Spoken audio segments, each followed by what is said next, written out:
All right. Here is our data, our raw data. So it's not actually clean, and we can't use this to actually answer a question or create this story we want to create. So we have to make some transformation and make sure our data look just like what we have right here, right now. So this is what it is. So I'm going to have a data like this. So we actually transform the raw data from here, and we have this. And after that, we made analysis and actually got our dashboard created.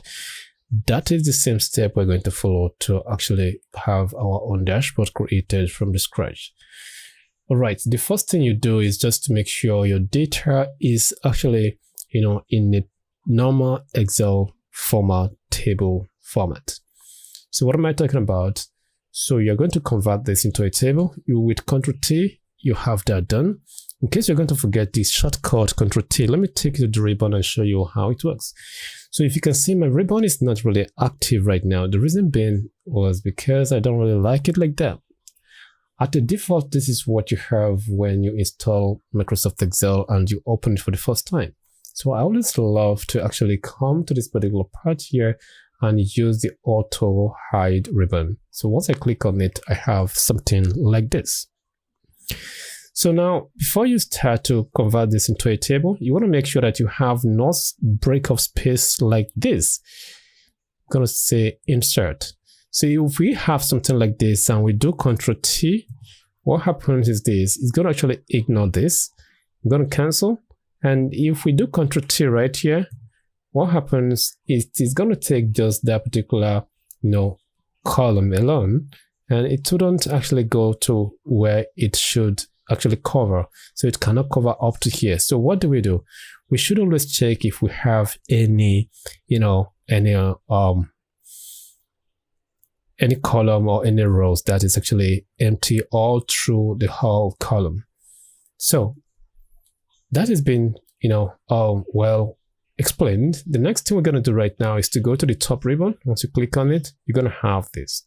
So to change your data into a table, you click on insert, and you can see where you have this particular table right in.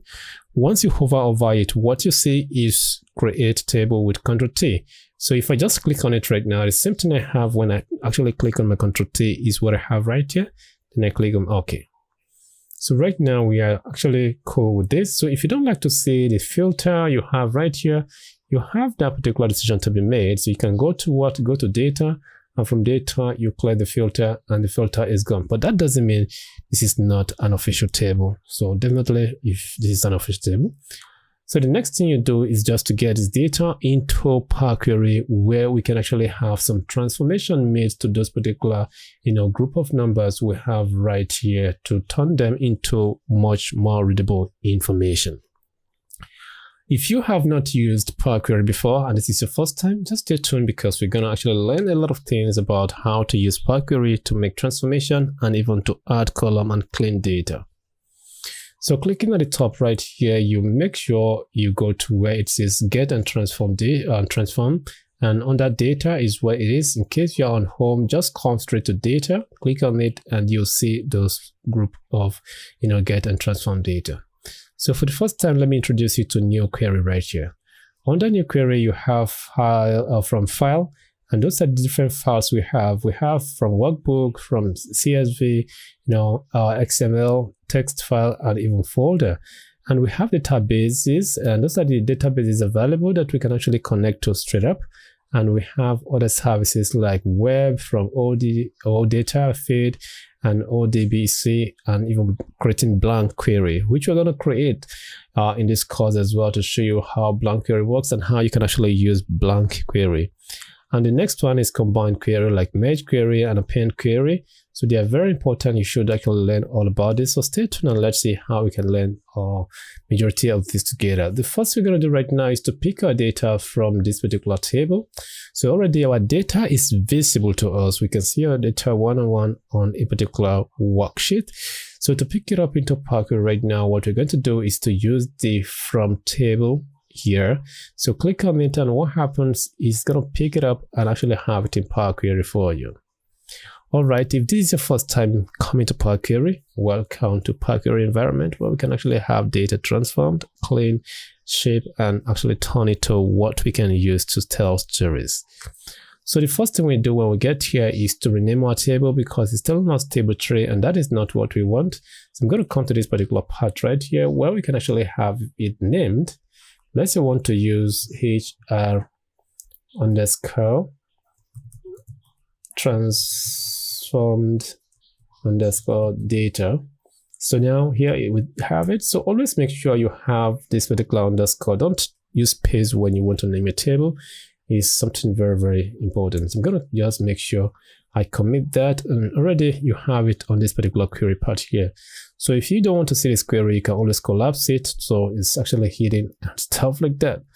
So what do we do to this? The first thing we do when we actually, import our data in Power Query is to make sure we check for the data type. So it's very, very important. How do you check the data type?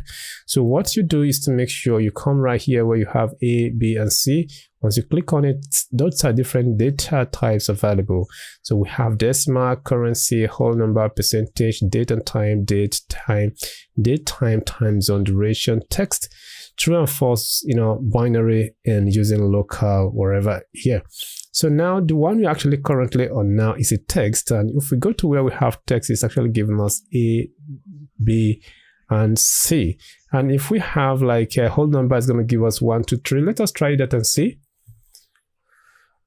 I am going to navigate towards this area, and now you have 1, 2, 3. That means it's actually a whole number. So another thing I want to show you now is this particular applied steps right here. So this particular place can make you to some kind of time travel to go back to what you had actually, done before and make changes to it. Let's see how that works. Oh, now this is actually change type, right? Let's say we come right here, and what we have is actually, work-life balance. And I felt like this is not an actual, kind of data type I want to make changes to it. So once I actually come right here and make sure I go to say I want to turn this one into a percentage, for example, though it's wrong. I just want to show you an example of what I'm talking about. So once I click on percentage, what happens? It prompts this up, change column type. So now it's asking you if you want to replace this particular step right here. Here is a step. Change type is a step. Or you want to create new one. I'm going to say yes, I want to create new one, because what I want to do right now is totally wrong. I'm going to click on OK. And what happens? It's giving us 100%, 300%, which is absolutely wrong. That is not what we should have. But I just did this to make sure I show you how to change your data type, and not just that, and as well how you can actually add more of this. Let's say what we've done is correct. So the next thing we can do is to come right here and see how we can actually rename this by double clicking or by right clicking. You can see where it says rename. So you can click on rename. So we just say percentage. Whatever you want to name it, you can just name it, and that is actually all that you need. So whoever comes right now will be able to track and see what happens right here is changing of percentage whatsoever, but we don't need it. I told you we can time travel, so you can decide to remove this by just clicking on this particular cross right here. If it were in normal Excel, worksheet, what you do Ctrl+Z and it's gone. But right now we have to just make sure we close it, and that is all we need to do.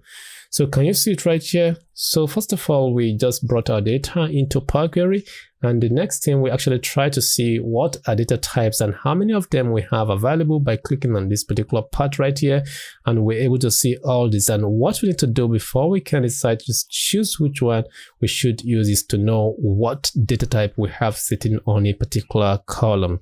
And the next thing I want to show you, in case you don't look, it doesn't look familiar, you don't really know what your data types are, all you can do is to Ctrl+A to highlight the whole table, and you go to where we call transform. On the transform, you're going to see where they say detect data type right here. Once you click on it, it's going to work on all through your columns and find and give it the suitable data type.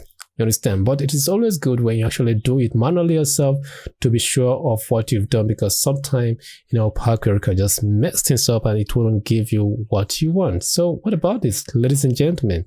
That is nice, and this is all you have to know in this particular part of the video. Let us keep moving by seeing how we can actually transform this data we have right here.